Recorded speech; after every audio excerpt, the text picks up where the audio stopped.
today's first Cambridge University Press ELT webinar. I'm very pleased to welcome Professor Herbert Puchter as today's presenter.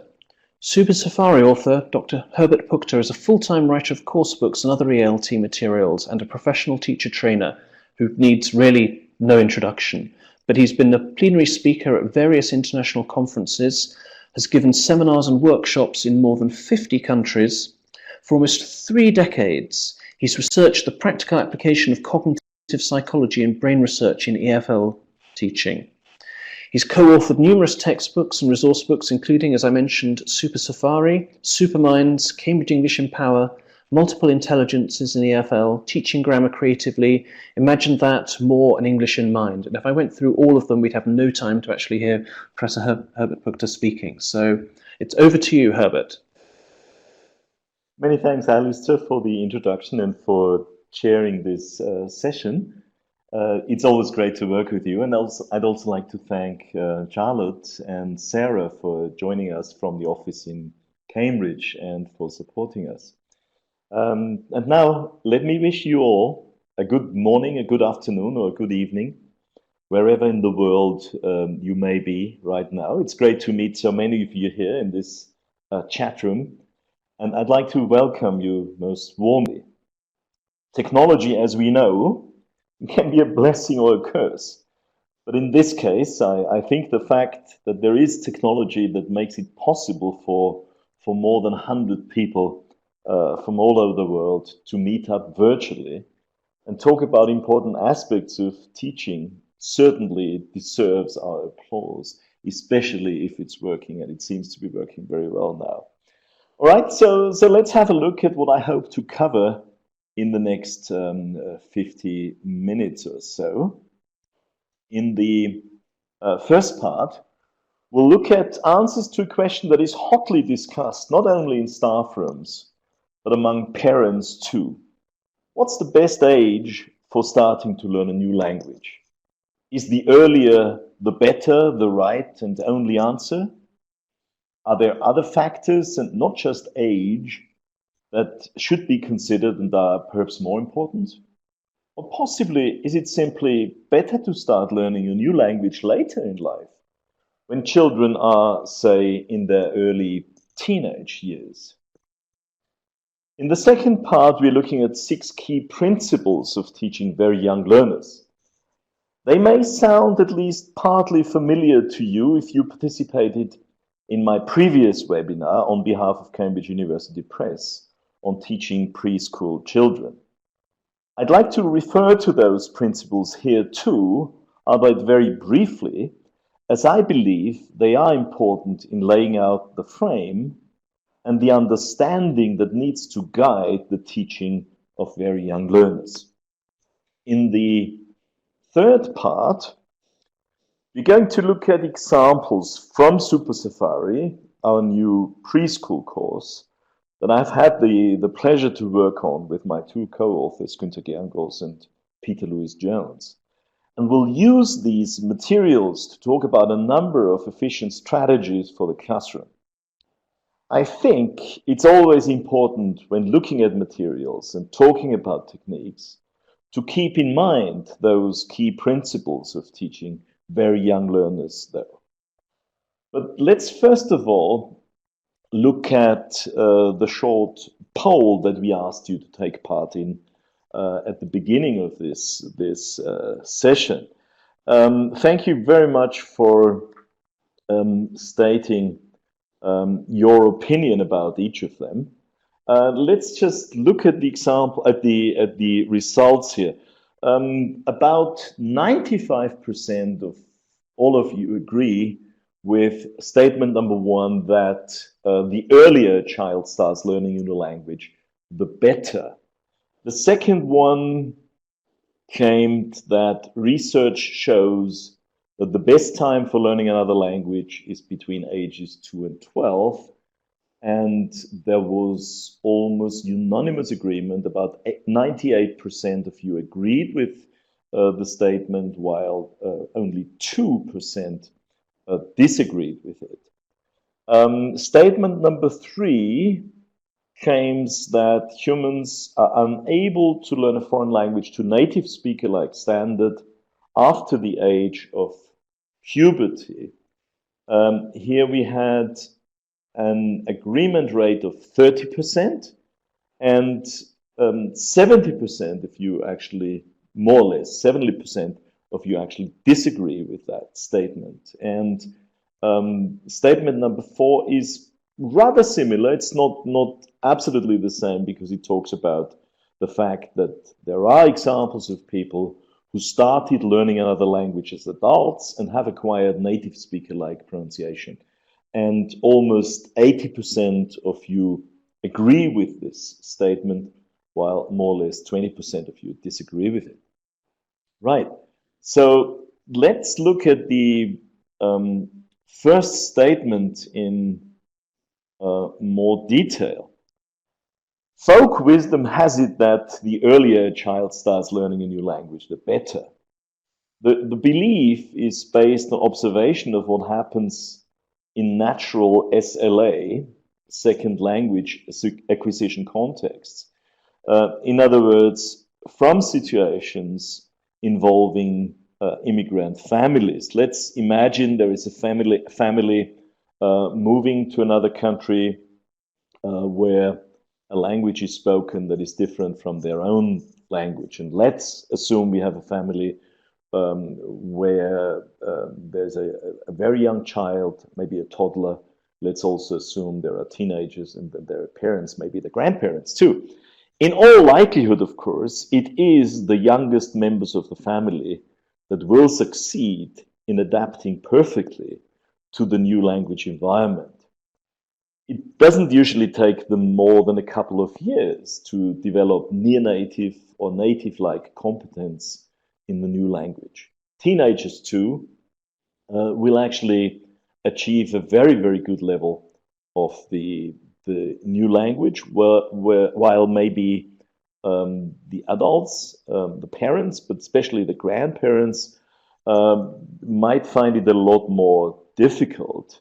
At the same time, you know, it can be also a very frustrating process for the grown-up relatives.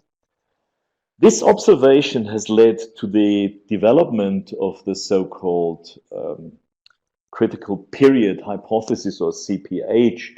It basically claims that the best time for learning a foreign language is between ages 2 and 12 approximately, and that humans are unable to learn a foreign language to a native speaker-like standard after the age of puberty.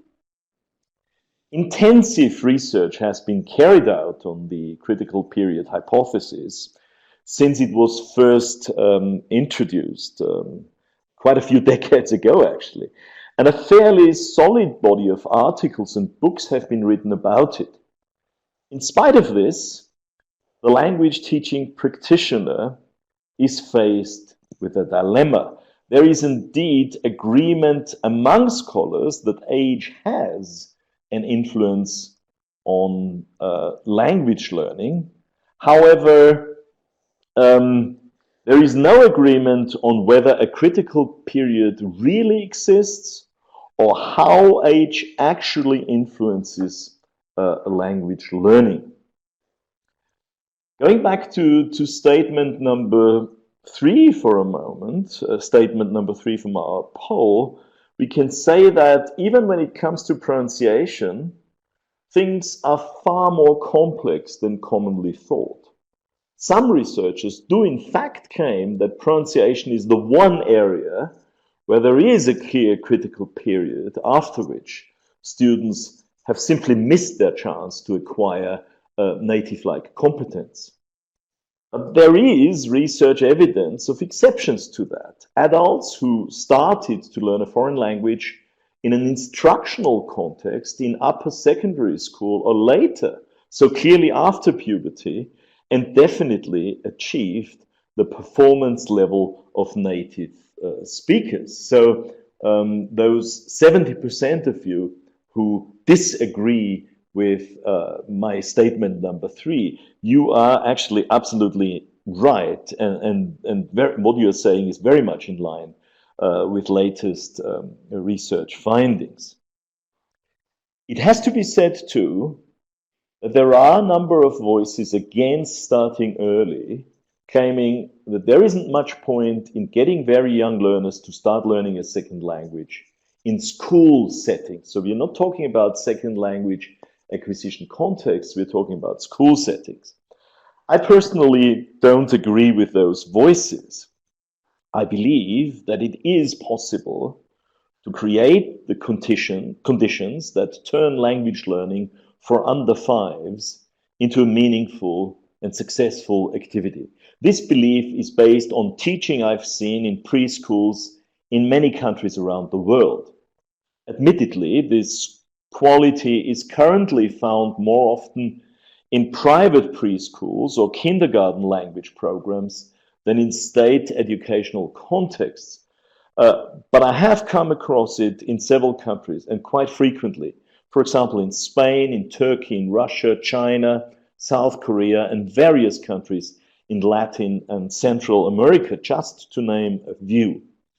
This list is by no means comprehensive, and if I haven't mentioned your country, it's simply because I wanted to give just a few examples and not a complete list. Unfortunately, the quality that can be found at such schools seems to be less often the focus of research. Research that has led to older is better positions seems to have been carried out mainly at schools with a low number of hours, often state schools where it seems that research is interestingly more often focused on, and often with untrained teachers whose own level of the target language is low. I do want to stress, however, that we can by no means say that earlier is better under all circumstances. I believe that what we need is a certain set of quality criteria, if you like, that the teaching of young learners needs to be based on in order to be successful. Let's look at those criteria or key principles briefly.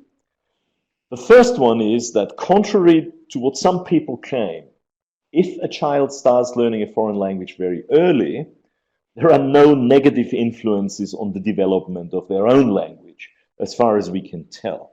There's definitely no scientific evidence that would substantiate such a claim. Interestingly, although it's often said that very young learners are the ideal language learners, they're definitely not the fastest ones. Adolescents and adults are usually much faster. After all, they have the written word available, and that's a very important study system, of course. I am talking about language learning in educational settings here and not in natural second language acquisition contexts. The next point should be self-evident. 3, 4, 5, and 6-year-olds will be enthusiastic about learning another language if we have good stories, songs, rhymes, and chants. And if they have a teacher who communicates with them like a mother or a father would, using the new language as a natural means of communication and not as a system of grammar and words that needs to be lectured on. We need meaning-focused activities. We need games, and we need natural language use, and certainly no lectures about the grammar system of the new language. Early language learning, if done properly, can have a positive influence on the child's cognitive development. It can also influence their attitudes and motivation positively, and indeed foster lifelong learning. And last but not least, the teaching of very young learners needs its own special methodology. Before we start looking at practical examples and talking about materials, techniques, and teaching strategies, let's discuss a few other factors that are crucial in making the teaching of very young learners effective. But could I ask you to just, if you could think about this question for a moment, what other factors have an important influence? What other factors are important when it comes to the teaching of very young learners? Can I just ask you to type your answers to this question into the chat box, please?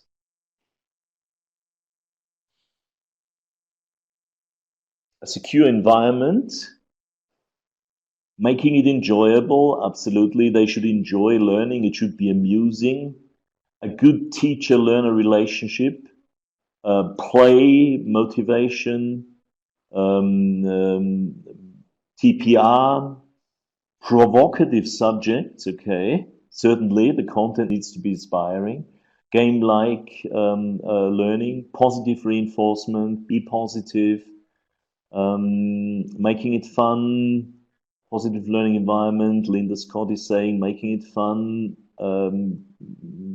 taking care of different learning styles. I can hear repetition, feeling comfortable, the environment, chants, music and songs. We need to help them to feel relaxed, and the language needs to be relevant for them. Thank you very much. In a number of countries, there is a tendency towards lowering the starting age at which children become learners of English, but providing tuition for only 1 or 2 hours a week. In a study carried out in 2003 in Spain, actually in the Barcelona area, Senos found that in such circumstances, I'm quoting from that study, the only area where the youngest learners proved to be superior to their older peers, so children who started learning a language later as early teens, was their attitudinal and motivational disposition. So if we want more than just a willing attitude, we need more contact hours. It's as simple as that. Quantity matters. And the second one is that quality matters too. Language learning needs to be embedded, and several of you have stressed this when saying that the relationship between the teacher and the students is important, and the way the teacher uses the language is important, and a good sense of humor and fun and a relaxed atmosphere are important. Then we can say that the second one is that quality matters too.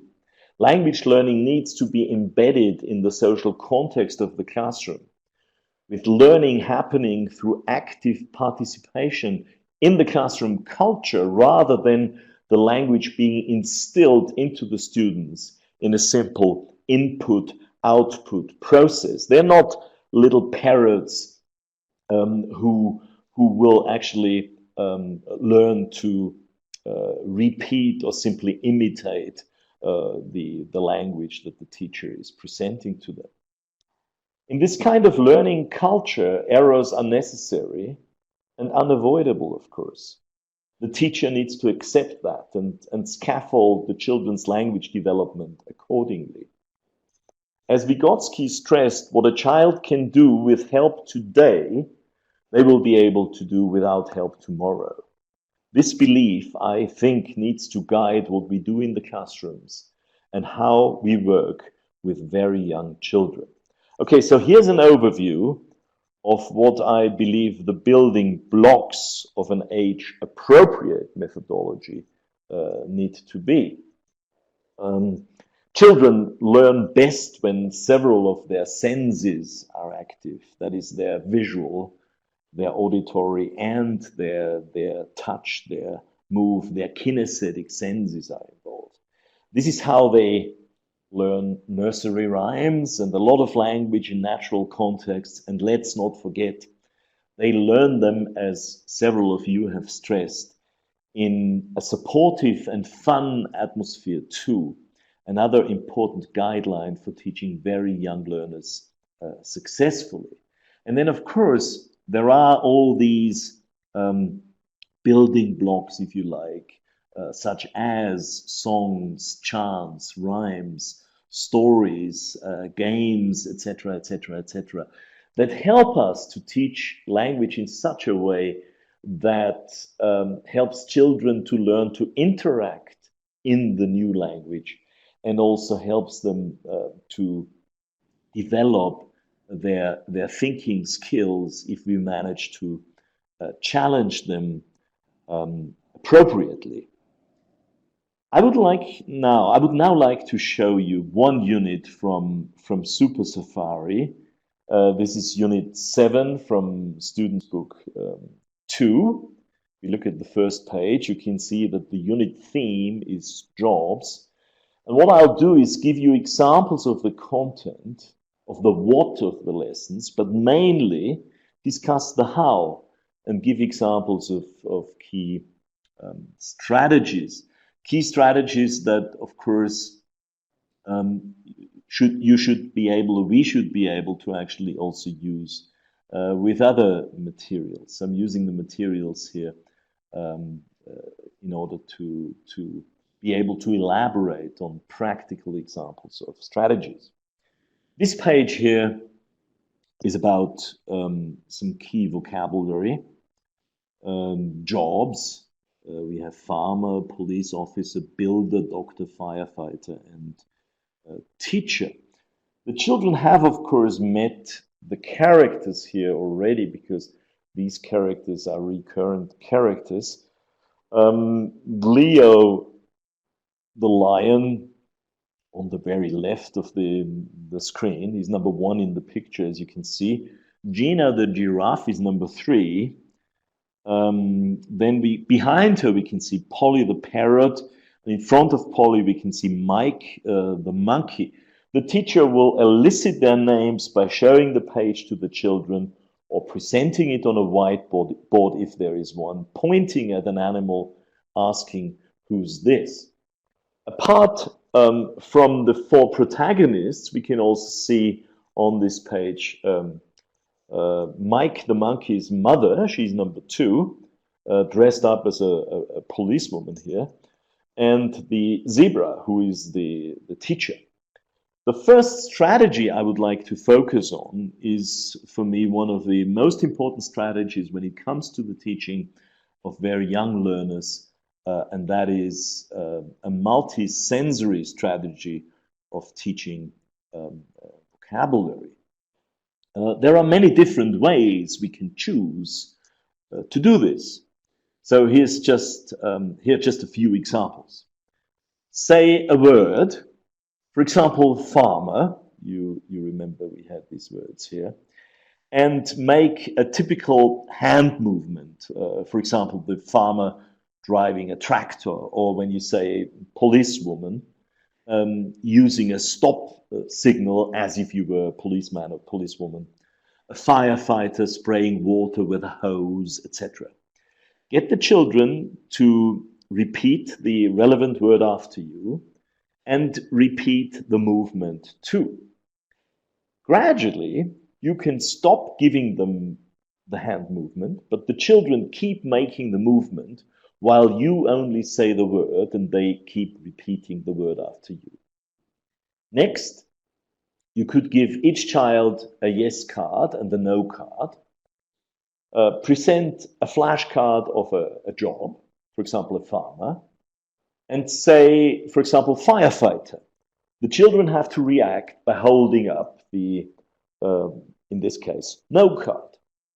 Next, you could get them to close their eyes while you say the words. Children listen with their eyes closed and carry out the hand movements while you say the words. So you say farmer, and the children with their eyes closed will act as if they were driving a tractor, etc. Then, for example, do some lip reading. Ask the children to open their eyes again. Mouth, one of the words for the jobs, by moving your lips without saying the word aloud. I can't show this because obviously we don't have a video. You just you act as if you were saying the word without actually saying the word, just moving your lips, and the children have to guess what you're saying. There are many more ways of teaching in a multisensory way. You will find that it's not difficult to come up with your own strategies, as long as you keep in mind that you want to activate your students visually, auditorily, and kinesthetically too. When Gunter Gerngross and I did the research into the percentage of words that students actually remember when the teacher teaches them in a multisensory way as compared to just presenting the word using a flashcard, saying it once, getting children to repeat the word, is dramatically higher, actually, when the teacher uses multisensory techniques. Okay, now let's have a look at strategy 2, which is about using rhythm and auditory submodalities to help children to remember difficult words. Let's just, pick one of these words, firefighter. Not that easy for children to remember. It is easier if the teacher actually, rather than saying the word just once, if the teacher starts saying the word rhythmically. Firefighter, firefighter, firefighter, firefighter, firefighter, firefighter, etc., etc., etc. And the children will actually join in chanting and saying the words together with the teacher. Using auditory submodalities is a very interesting strategy. What I mean by that is that you say the same words using auditory submodalities. In other words, saying one word using a low-pitch voice, saying the next word using a high-pitched voice, saying one word sadly, another word one happily, another one very loudly, whispering the next word, etc., etc., etc. So if it was this lexical set again, the teacher would say, farmer! And the children repeat. And the next one would be, police officer! And the next one would be, builder, firefighter, etc., etc., etc. This is quite interesting. You may be asking yourselves, well, what's the point of saying the words in such an artificial way? Well, it seems that auditory submodalities, in other words, saying one word in a low pitch, saying the next word in a high pitch voice, etc., do for the ear what color underlining does for the eye. In other words, the more auditory submodalities we use when practicing words, the better children will remember the pronunciation. By the way, it is auditory submodalities that are somehow responsible for the fact that children remember the lyrics of songs so well, because good songs offer a lot of auditory submodalities like rhythm and rhyme and good tunes, etc., etc. The next strategy or example of a strategy would be a revision of lexical sets with the help of memory games. There's just one example I would like to give you here, and that is that let's imagine you have taught several lexical sets recently. So it could be, for example, a lexical set like jobs in this unit here, Unit 7. In the previous unit, you've taught places in a town like bus stop, park, school, and before that, say you taught,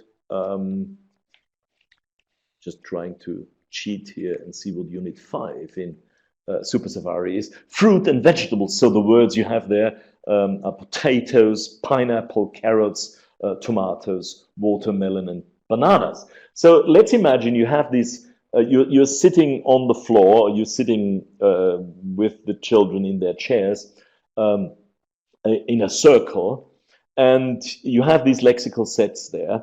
Start by showing one card from one lexical set and say to the children, what do you think is next? And chances are that they actually will call out another word from the same lexical set. So first of all, revise the words for each lexical set in this way. Then ask the children to put the cards on the floor face up and tell them to, what I call, switch on their computers. In other words, get them to try and remember all the words, and also get them to try their locations, actually. So you may want to tell them in the student's mother tongue, in the student's own language. I'll come back to the use of the student's own language a little bit later. Get them to focus on the cards for a minute or so. And then when that is done, ask the children to turn the cards over so they're lying face down on the floor. Then what you do is you point at one card and you say, what's this? And you ask several children to call out the word they believe this card represents before turning the card over, showing the children who was actually right. This is something that children love. It will also get you a good level of attention, a good level of concentration. You could do the same game in a more game-like way by actually asking the children to shuffle the cards and to do a bit of guesswork to see if they can actually guess which card lies where. So in this case, it's not a memory game anymore. It's a game based on pure chance. So this was strategy number 2. Strategy number 4 would be to actually revise vocabulary with the help of odd one out activities. This is something that is very important for children because it helps them to develop categorizing capabilities. In other words, children will need to understand or will need to make decisions on whether an item actually belongs to a group of other items. We have an example here. This comes from the activity book of Super Safaris. You can see that in each line there is an odd one out, an easy activity for us, but of course for if you think of 4 or 5 year olds, they need to think, they need to look before they're actually able to circle the one image in each line that is the odd one out. The next page here is about a chant. I have no specific strategy prepared for this one. I'd just like to ask Alistair to briefly play a short extract from this chant. Alistair, please. Pupils' Book, page 57. 2. Listen and match. Chant.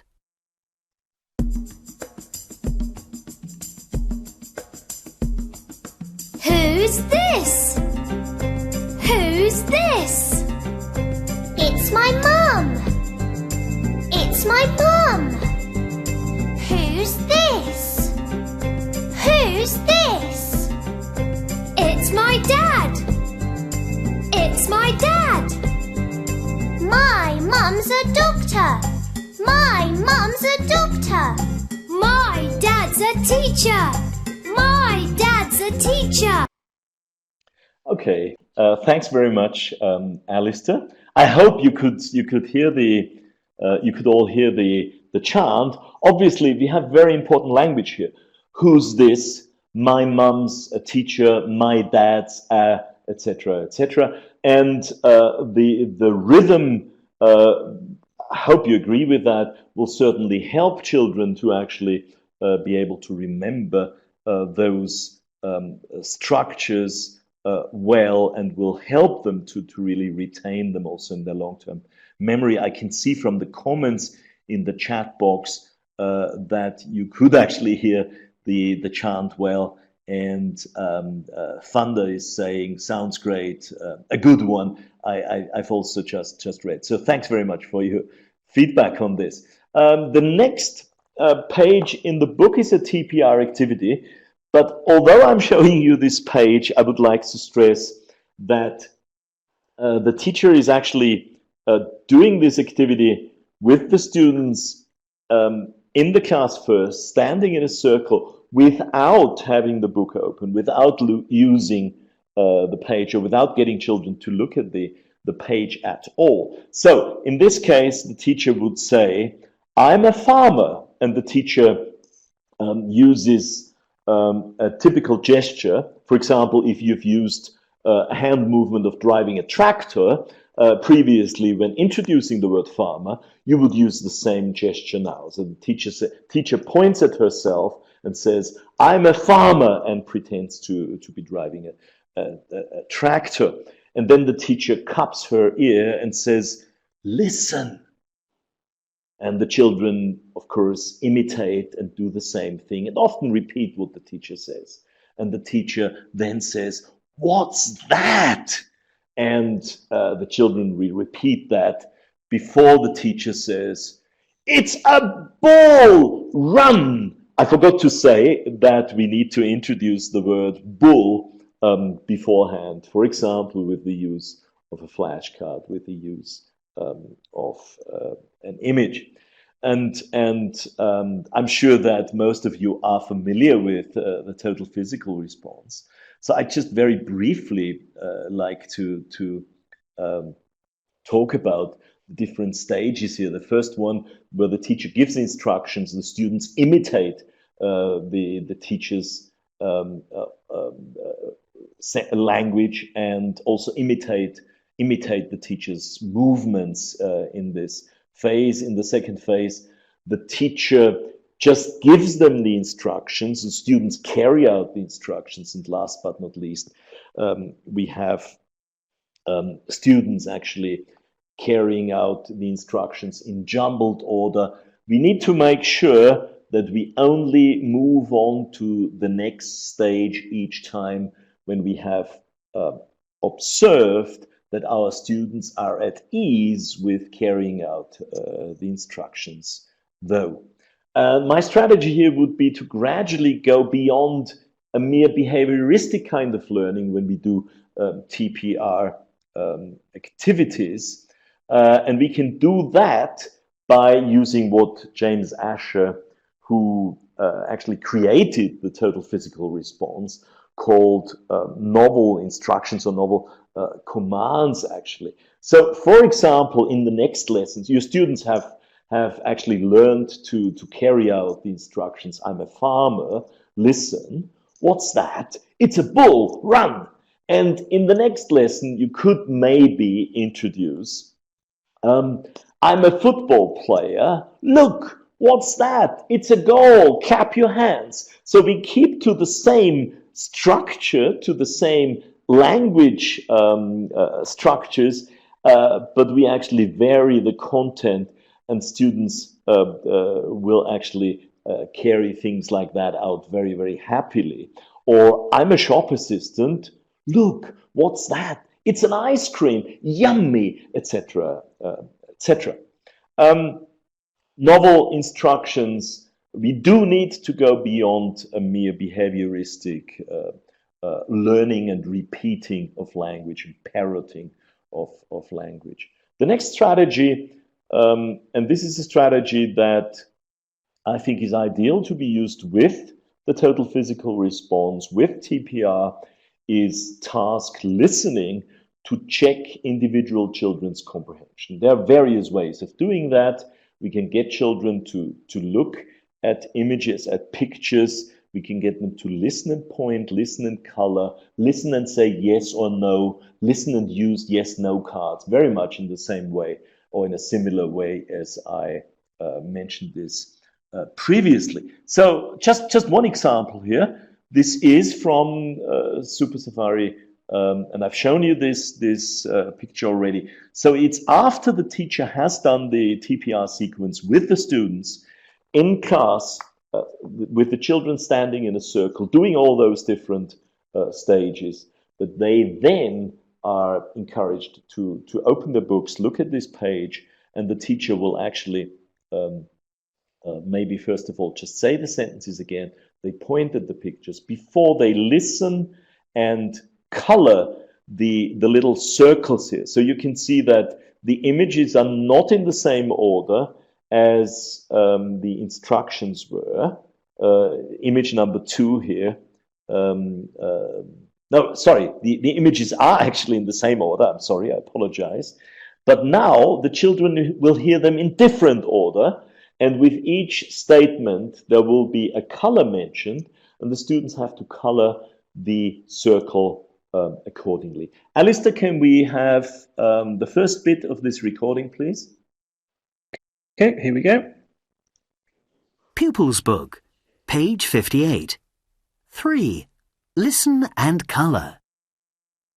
Red. Listen. What's that? Blue.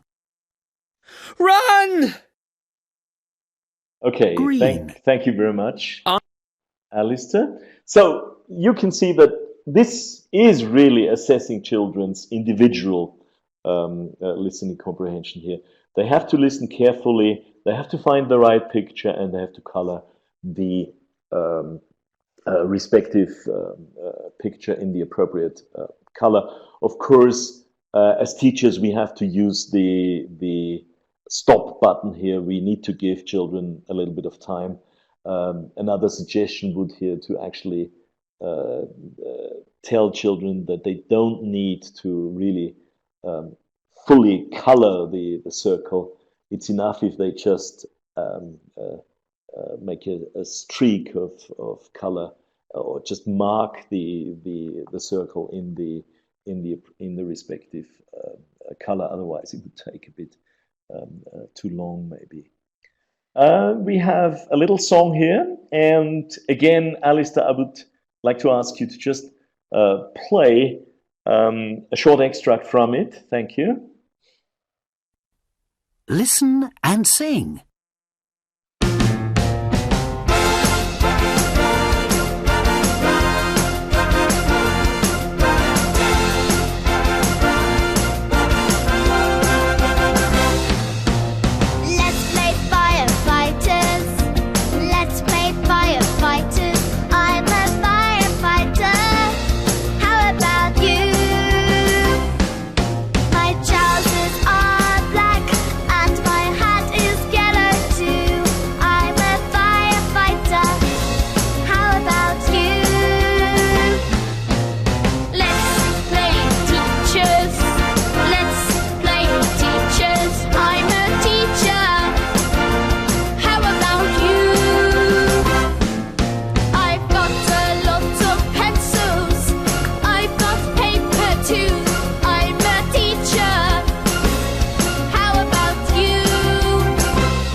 Okay, thanks very much, Alistair. It's a real pity we can't see each other here, because I have seen your comments. Sarah says she's dancing at her desk. I would have loved to see that. Great for all those. Thanks for all those great comments on the song. One strategy I wanted to mention here has to do with the fact that when we work on the lyrics of a song, it's sometimes quite difficult to get children to remember longer streams of words. Like in this case here, we have, for example, let me just see where that was. Shake your arms and shake your feet, okay? Now that's not that easy to remember for children. So what you can do here is actually use backward chaining. I'm sure some of you will actually use this regularly with their students. If you don't, can I just? It's a bit difficult because I can't get you all to repeat what I'm saying. Alistair, can we do this together? Can we use the microphone at the same time, Alistair? You and I, yes, we. Yes. Okay. Good. So all you do is just repeat what I'm going to say. Okay. Okay. Feet. Feet. Your feet. Your feet. Shake your feet. Shake your feet. And shake your feet. And shake your feet. Arms and shake your feet. Arms and shake your feet. Your arms and shake your feet. Your arms and shake your feet. Shake your arms and shake your feet. Shake your arms and shake your feet. Thank you so much, Alistair. So try this out if you haven't tried this. It's amazing, actually, how it helps children to remember a longer string of words, because a sentence like, as I said, shake your arms and shake your feet is actually quite challenging if you expect children to be able to repeat it if you just present it as a normal sentence. Now, this leads us to the next strategy. But before we look at strategy number 8, can we quickly play the video? I hope that technology is not letting us down here.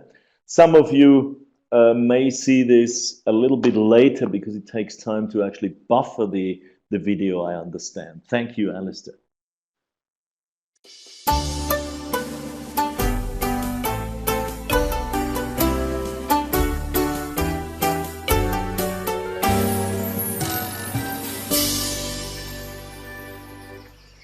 Let's play firefighters.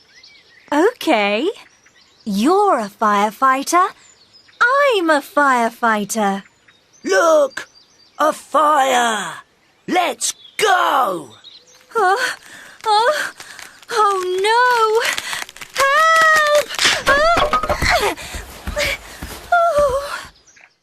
Help! Oh no! I can help! Yay! Oh. Well done, Polly! Thank you, Polly.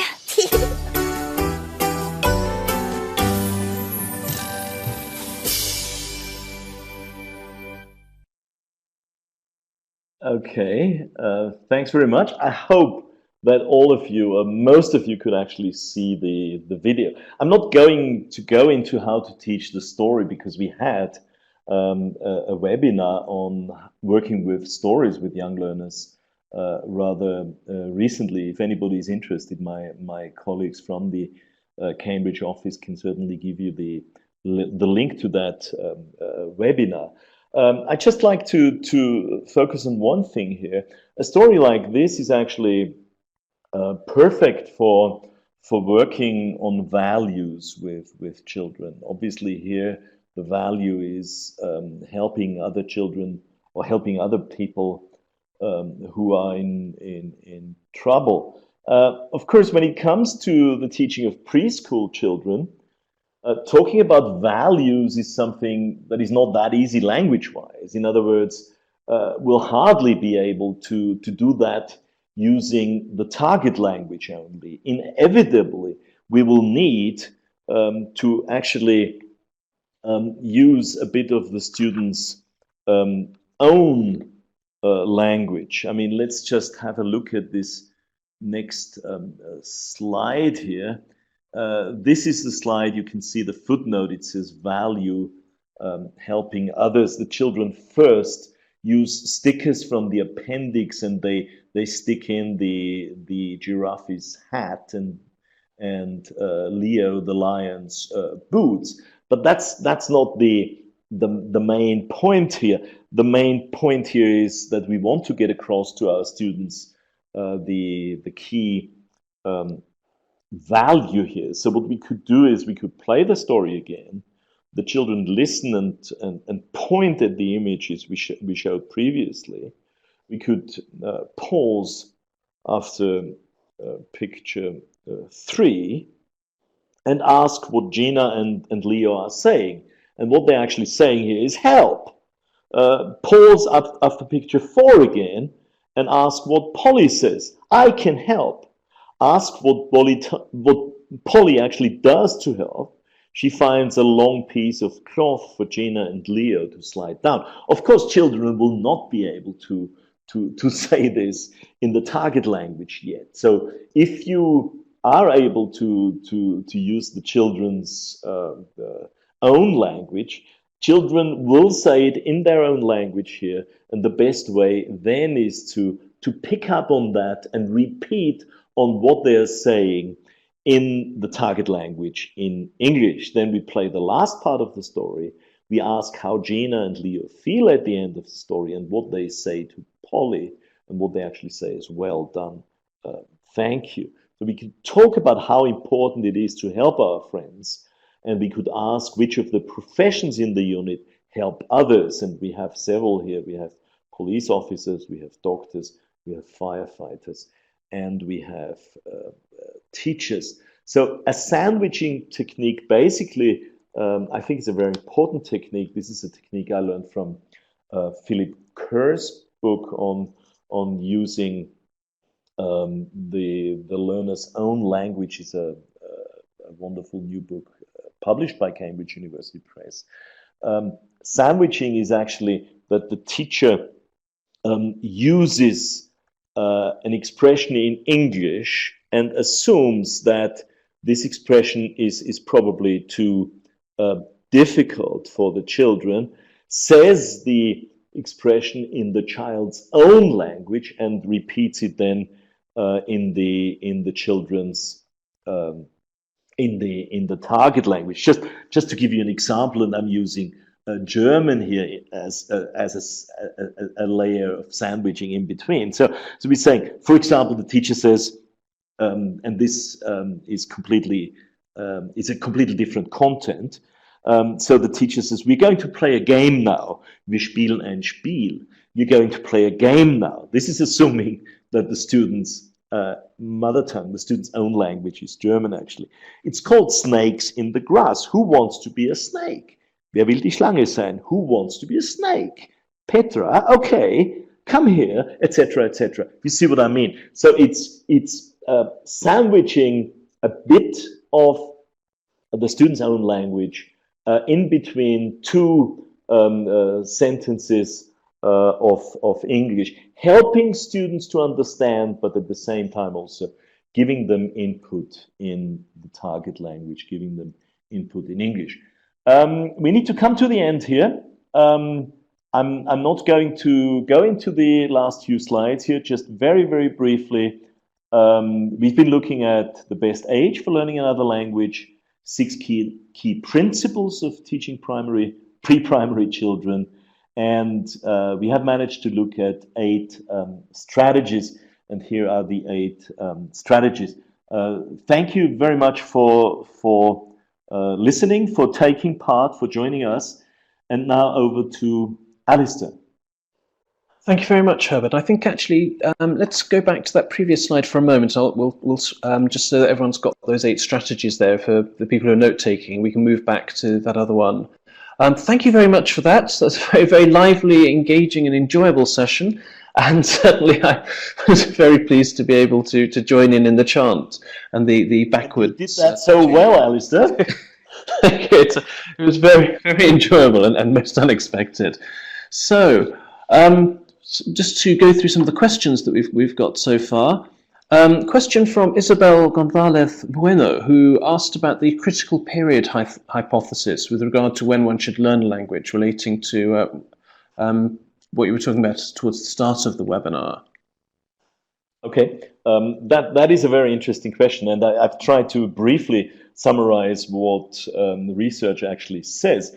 There seems to be pretty clear evidence that it's not so much the starting age that decides on how successful the teaching will actually be. it's more the kind of quality of teaching, the quantity of teaching hours too, and it's whether a teacher has a good command of the target language, whether a teacher is actually able to relate to the children almost like a mother or a father does, using the language as a natural means of communication, and certainly also whether the teacher is able to actually teach the children in a very enjoyable way, so that children gradually begin to feel as if the new language is actually their language in a way, quote unquote.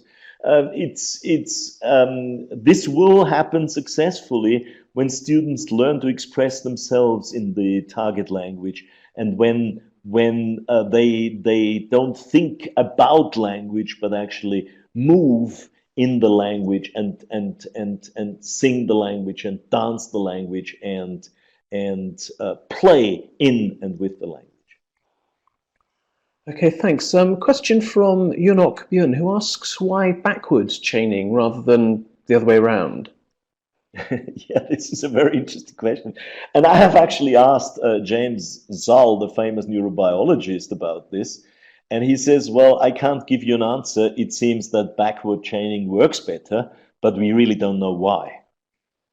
I guess perhaps you're having to, entirely uninformed opinion here, but I guess you're having to think more about it, aren't you? Because certainly when I was listening to what you were saying, I was intrigued by the fact that, for instance, when we had, I think, arms and shake your legs, I was thinking, okay, so what's going to come before arms? Whereas it would have been much easier mentally the other way around. Okay, possibly. Although this is, of course, a level of meta thinking that young children or very young children might not bring yes, to this activity. That's true.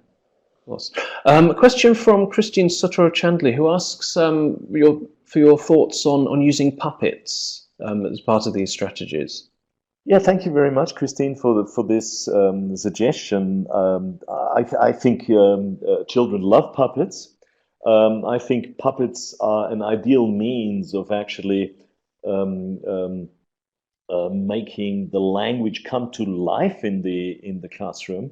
If you have a puppet, like in the case of Super Safari, for example, we have a lovely Polly the parrot puppet, and this puppet actually can be the one character in the classroom, so to speak, that doesn't speak the student's own language. So it's the teacher who has to mediate and who can constantly remind the children they have to speak English to Polly the parrot. We also know that children, of course, very young children know a puppet is a puppet is a puppet. Yet, as soon as the puppet starts talking, of course, the teacher talking as the puppet, children almost go into a trance. For them, the puppet becomes alive, and that's a wonderful moment when this happens in a classroom. Okay, thanks. A question from Efrosini Zunio, who I think perhaps thinking of the fact that these lessons sound extremely lively and engaging for learners. And Efrosini wonders whether you've got any tips on managing discipline and noise levels with learners during this. Yeah, thank you very much. I think this would actually be another webinar, a very, very important webinar actually. The way the teacher manages the classroom management techniques, the routines we need to establish, the fact that you are absolutely right that it cannot be activities, one high energy activity after the other one. We have to help children to calm down again. We need routines, we need rituals that help them to actually calm down. So we get a good balance of what psychologists call up and downtime learning phases. So learning phases where children are very energetic and energized, and other learning phases where they are calm and they're actually more in a listening mode. Okay, thanks. Let's just try to squeeze in one more question. Let's just try to see which one. Question from Christine, who asks whether you've got any suggestions for consolidating words and memorizing. So consolidating that. Yeah, I've shown one suggestion there, which I called, or two actually, word revision through memory games and word revision through odd one out activities. I think the key there is that children will not remember words if we use them once, twice, 3 times, or 4 times. We have to use them a lot more often, and we need to use them in different contexts and again and again and again and again. In a multisensory way, in the most multisensory way possible, and at, for example, also the beginning of lessons. I love starting a lesson by getting children to revise words, for example. This is something that doesn't take a lot of time, but it helps children to actually get into the language rather quickly at the beginning of the lesson. There are actually, of course, a lot more activities, but time is almost up. We can't actually go into more of the activities here. So, thank you very much, Herbert, for another fascinating, really engaging, very lively session. I think if we'd had people's microphones on, we might have had our own difficulties with discipline and getting everyone to quieten down enough to listen, because it was just so lively and fun. Okay, a few things to mention to everybody. Firstly, is that we've got a Super Safari competition going on at the moment, in which you can actually you can win a Super Safari party for your class with some of the Super Safari characters in the flesh. And if you click on the link that Sarah has just pasted into the chat, then you can take part in that competition. Also, just to say, if you we'd really like to know what webinars you'd like us to put on for you next year. So if you've got any suggestions for that, please do put that into the chat as well. And thirdly, just to say that we've got another webinar on today in just over, just doing a bit of arithmetic, 4.5 hours time. So at 8:30 UK time, 3:30 Eastern time in the US, we've got a webinar with Jean Lambert, who'll be talking about written correction.